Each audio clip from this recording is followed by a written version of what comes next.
اکثر کہانیوں میں چھپا ہوتا ہے اور کچھ لوگوں کی آنکھوں سے تو کبھی نہیں جاتا، مگر یہاں ہر کہانی خوف خود سناتا ہے۔ Ladies and gentlemen, welcome to the fair files, اور میں عمر شاہ۔ آج کی کہانی ہمیں حمزہ اسلام آباد سے بھیجتے ہیں۔ حمزہ بتاتے ہیں کہ بچپن سے ہی ان 5 دوستوں کا ایک گروپ ہوتا تھا۔ ان لوگوں کی ملاقات چھوٹی جماعتوں میں یعنی پرائمری کلاسز میں ایک دوسرے سے ہوئی تھی، اور جیسے جیسے وقت گزرتا گیا ان کی دوستی گہری سے گہری تر ہوتی گئی۔ حمزہ کہتے ہیں جب ٹین ایج آئی تو ہم لوگ دوسرے دوستوں سے کچھ مختلف تھے۔ یہاں ہمارے کلاس فیلوز سگریٹ پیتے، بائک تیز چلایا کرتے اور منشیات اور دیگر ایکٹیویٹیز میں ملوث تھے۔ ہم لوگ فزیکل فٹنس کے دیوانے تھے۔ ہم لوگ اپنے آپ کو پیک فزیکل کنڈیشن میں رکھتے کیونکہ ہم لوگ ایک ہی کالونی میں سارے رہتے تھے۔ شام کو ہم لوگ پارک میں اکٹھے ہو جایا کرتے اور ہم ایک دوسرے سے مقابلے لگاتے کہ کون زیادہ پش اپس نکالے گا، کون زیادہ رننگ کر سکتا ہے، اس میں اسٹیمنا زیادہ ہے، وغیرہ وغیرہ۔ ہمارا ایک دوست جو کہ عمر میں ہم سے خود تھوڑا بڑا تھا اور ہم اس کو بھائی کہہ کے مخاطب کرتے تھے، ایک ہائیکنگ کلب کا ممبر تھا، اور وہ ہر تھوڑے عرصے کے بعد اپنے اس ہائیکنگ کلب کے ساتھ مارگرہ کی پہاڑیوں میں ہائیکنگ کرنے جایا کرتا تھا۔ اسلام آباد کے رہائشیوں کو معلوم ہوگا کہ یہ اسلام آباد کا سب سے خوبصورت اور سب سے بڑا ہائیکنگ ٹریک ہے۔ حمزہ کہتے ہیں کہ جیسے وقت گزرا ایک روز ہم نے ان بھائی سے فرمائش کی کہ یار ہمیں بھی اپنے ساتھ ہائیکنگ پہ لے چلیں۔ وہ کہتے ہیں کہ وہ ٹرپ اتنا مزے کا ہمیں لگا، ہم نے اتنا زیادہ انجوائے کیا کہ ہم نے سوچا ہم اس چیز کو اپنی زندگی کا حصہ بنا لیں گے۔ جیسے جیسے وقت گزرا تو گھروں سے لیے ہوئے وہ موٹر سائیکلز جن کو چلا کر ہم اپنے کالجز میں جایا کرتے تھے، ہم نے آہستہ آہستہ موڈیفائی کرانے شروع کیے۔ ان پہ بڑی بڑی ہیڈ لائٹس لگوائیں، ان کے آس پاس کنٹینرز لگوائے جس میں کھانے پینے کا سامان، جس میں فیول اور دیگر اشیاء رکھی جا سکیں۔ ہم تمام دوستوں نے اپنے اپنے بائکس میں ایک ٹول کٹ بھی رکھی کہ ایمرجنسی کی صورت میں ہم اس کو استعمال کر کے اپنے بائک کو ریپیئر کر سکیں۔ ہم لوگوں نے کچھ اس طرح کی روٹین بنا لی تھی کہ ہر 6 مہینے کے بعد ہم جہاں کہیں بھی ہوں ہم لوگ اپنے اپنے ان مخصوص چیزوں کو اکٹھا کیا کرتے اور ہائیکنگ کے لیے دور دراز علاقوں میں جایا کرتے۔ ہماری عادت یہ تھی کہ ہم لوگ کھلے آسمان کے نیچے ٹینٹ سیٹ اپ کر کے بون فائر کرتے تھے اور وہاں پر کچھ باربیکیو ٹکے بنا کر کھایا کرتے تھے۔ حمزہ کہتے ہیں وقت گزرا، ہم سب کی شادیاں ہو گئی، ہم سب بچوں والے ہو گئے، مگر یہ شوق ہم نے کبھی بھی نہیں چھوڑا۔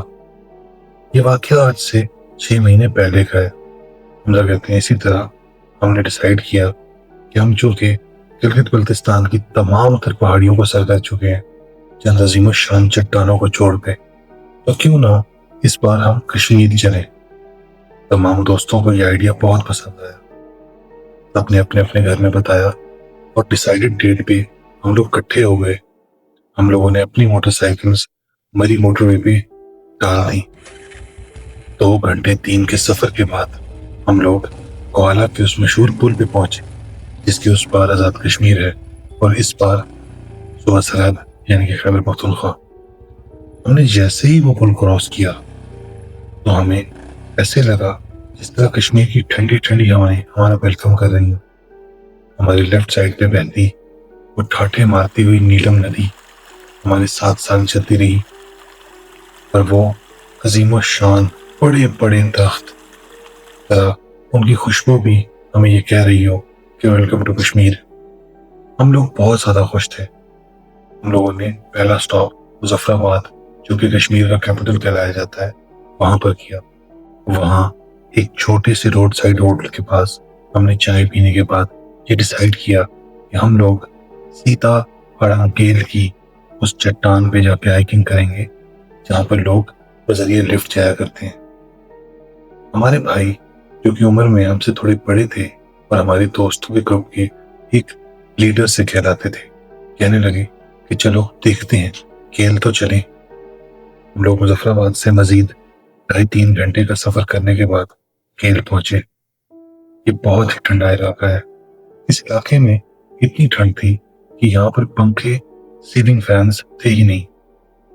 وہاں کے لوگوں سے پوچھنے کے بعد پتہ چلا کہ گرمیوں میں بھی یہاں پہ 20 ڈگری سے اوپر جاتا ہی نہیں ہے۔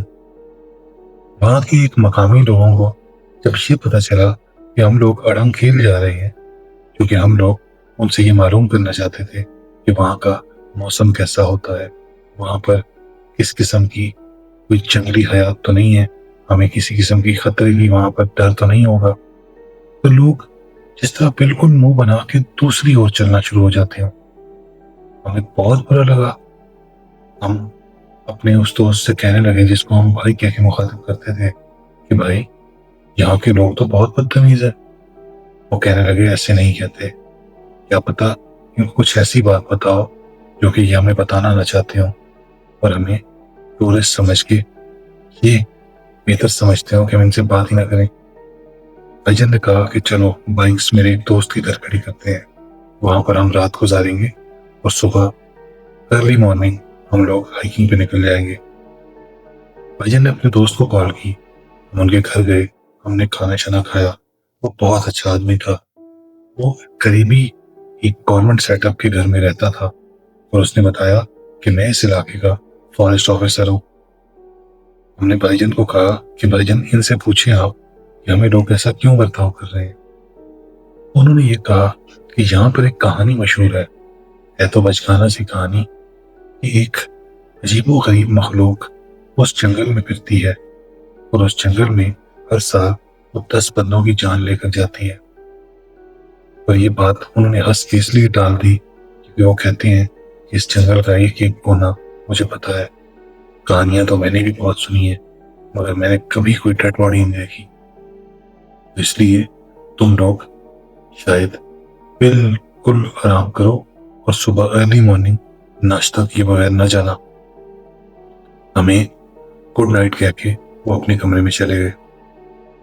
اس طرح صبح ہوئی، ہم لوگوں نے غسل کیا اور ہم لوگ اپنے اپنے سامان کو اپنے بیک پیک میں ڈالے، اپنے گیئر میں ریڈی ہو کر اپنی ہائیکنگ سٹکس پکڑ کے ہم اس پہاڑ کی جانب چل دیے۔ اڑنگ کھیل کے راستے میں ہمیں جو ملتا تھا ہم اس سے پوچھتے تھے، کیونکہ نہ تو وہاں پر سگنلز آتے تھے، نہ تو وہاں پر کسی قسم کا کمیونیکیشن کا کچھ ذریعہ تھا تو صرف ایک چیز، لینڈ لائن فون بھی جس جگہ ہمارا پروگرام تھا جانا وہاں سے قریباً 1 گھنٹے کے فاصلے میں تھا۔ حمزہ کہتے ہیں کہ ہم لوگ بہت لمبی اور بہت طویل ہائیک کرنے کے بعد بالآخر شام کے 5 بجے اڑنگ کھیل کی اس پہاڑی کے اوپر پہنچے۔ حمزہ کہتے ہیں کہ میں بہت زیادہ تھک چکا تھا۔ میرے دوستوں کو میری ایک گندی عادت کے بارے میں نہیں پتا تھا، میں سگریٹ پینے کا عادی بن چکا تھا۔ حمزہ کہتے ہیں ہم سارے دوستوں نے مل کر ٹینٹ اسٹیبلش کیا، وہاں پہ کھانے پینے کا سامان رکھا۔ ہمارے اس دوست نے گانے ہمیں سنائے جو کہ اپنے ہمراہ گٹار لے کر آیا تھا۔ بہت مزہ آیا۔ کھلے آسمان کے نیچے جب ہم نے ستاروں کو دیکھا تو ہمیں ایسے لگا کہ جس طرح زندگی ایک مرتبہ پھر ہمارے جسم میں پھونک دی گئی ہو۔ ہم سب کہتے ہیں واقعہ تب سٹارٹ ہوا جب ہم نے کچھ بچے ہوئے گوشت کو فوائل میں لپیٹ کر اپنے ساتھ لائے ایک چھوٹے سے پورٹیبل فریج کے اندر رکھ دیا، کیونکہ اس علاقے میں ٹھنڈ بہت زیادہ ہوتی ہے۔ تو میرے دوست نے یہ مشورہ دیا کہ کیوں نہ ہم اس کو باہر ہی رکھتے ہیں۔ بھائی جان کہنے لگے کہ باہر شاید جنگلی جانوروں کو مشک آ جائے گی اور وہ لوگ اس کو کھانے کو آ دوڑیں گے، تو بہتر یہ ہے کہ تم اندر ہی رکھو۔ ہم نے بھی کہا ٹھیک ہے۔ معمول کی طرح ہم لوگ ذرا جلدی بیڈ پہ چلے گئے۔ ایک تو ہم صبح سویرے کے جاگ رہے تھے اور دوسرا یہاں پر 4:30 بجے خوب اندھیرا ہو جایا کرتا تھا۔ یہاں پر نہ کوئی کسی قسم کی آبادی تھی اور نہ کسی قسم کی انسانی آواز۔ دور کہیں کسی جنگل میں بھاگتے جانور کی آواز آتی، درختوں پہ بیٹھے الوؤں کی آواز آتی، آسمان میں دیکھتے تو ایک آدھی چمگادڑ ہمیں اڑتی نظر آتی۔ اس کے علاوہ ان انسیکٹس کی آواز آتی تھی جو کہ جنگل میں عام طور پہ آیا کرتی ہے۔ رات کو جب سارے سو گئے تو حمزہ کہتے ہیں کہ میں سگریٹ پینے کے بہانے جنگل میں گیا۔ وہاں پر میں نے جا کے اپنی سگریٹ جب لگائی تو مجھے ایسے محسوس ہوا کہ مجھے ساتھ والے درخت کے پیچھے سے کوئی سر نکال کے دیکھ رہا ہے۔ رات بھی بہت تھی، اندھیرا بھی بے شمار تھا، اور ڈر، ایک عجیب سا ڈر کہ اس بھائی نے وہ جو کہانی سنائی تھی کیا وہ سچ تو نہیں ہوگی۔ حمزہ کہتے میں نے اپنے آپ کو سمجھایا کہ تم ایک ایجوکیٹڈ آدمی، تمہیں ان سپرسٹیشنز پہ، ان کہانیوں پہ یقین کرنے کی کوئی ضرورت نہیں ہے۔ میں سوچ ہی رہا تھا کہ سامنے جو میرے ایک قریباً 300 فٹ کا درخت تھا اور اس کی چوڑائی کم از کم 15 سے 20 فٹ تھی، وہ ایسے جھولنے لگا جس کو کوئی جڑ سے اکھاڑ رہا ہو اس کو کوئی۔ حمزہ کہتے ہیں میں نے اپنی سگریٹ اپنے ہاتھ سے پھینکی اور نہ جانے کیوں میں اس درخت کی جانب چلنے لگا۔ میں جیسے ہی اس کے اتنا قریب پہنچ گیا کہ وہ میرے سے قریباً 10 سے 15 فٹ دور ہوگا، اس درخت کے پیچھے سے 2 چھوٹے چھوٹے ہاتھ نکلے، وہ بازو لمبے ہوتے چلے گئے، اتنے لمبے ہو گئے کہ انہوں نے پورے درخت کو ایسے دبوچ لیا جیسے کوئی کسی کو حق کر رہا ہو۔ اس کے پیچھے ایک چہرہ، وہ چہرہ میں آج بھی نہیں بول سکتا، ایک چھوٹے بچے کا چہرہ نکلا، اور جسم بہت پتلے دبلے بڑی عمر کے آدمی کا نظر آ رہا تھا۔ اس کے وہ لمبے لمبے ہاتھ، انہوں نے وہ عظیم و شان درخت کو ایسے پکڑ رکھا تھا جیسے کوئی کھلونا ہو، اس کو وہ ایسے گھما رہا تھا جیسے جڑ سے اکھاڑ رہا ہو،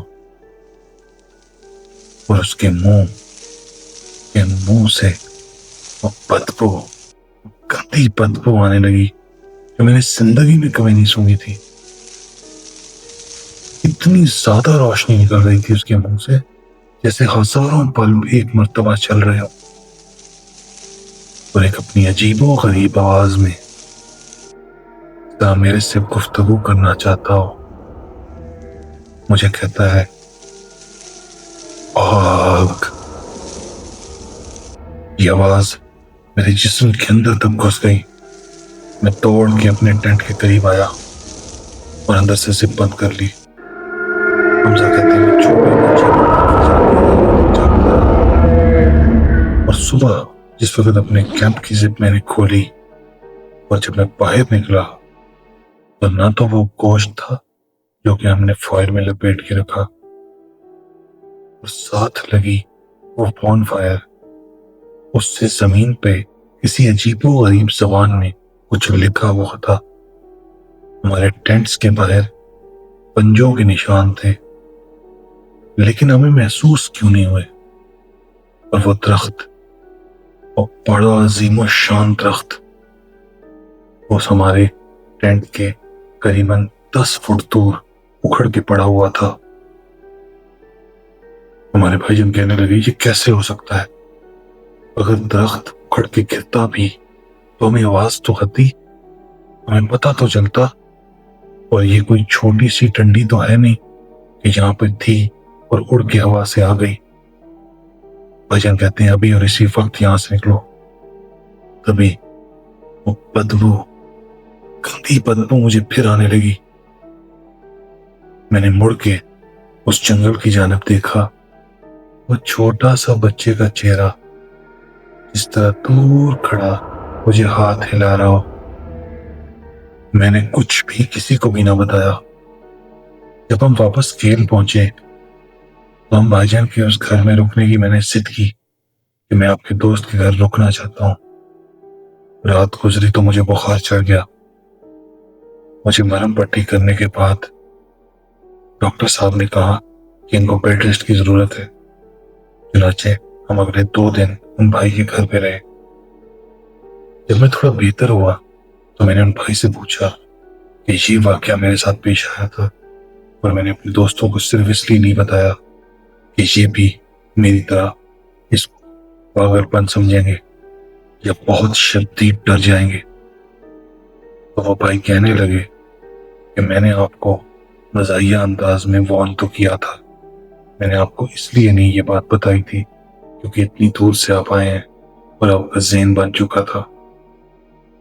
یہاں پر ہر سال 10 سے 15 بندے نہیں، 200 سے 300 بندے ان گاؤں میں سے غائب ہوتے ہیں، اور وہ بندے نہ تو ان کی ڈیڈ باڈیز ملتی ہیں، نہ تو ان کے کوئی کپڑے ملتے ہیں، ان کی کوئی باقیات کبھی بھی کسی کو بھی نہیں ملتی۔ صرف ایک چیز ملتی ہے، جس گھر پہ وہ رہتے ہیں اس گھر کے باہر ایک عجیب و غریب نشان، ایک سمبل ان کے دروازوں پہ راکھ سے لکھا جاتا ہے۔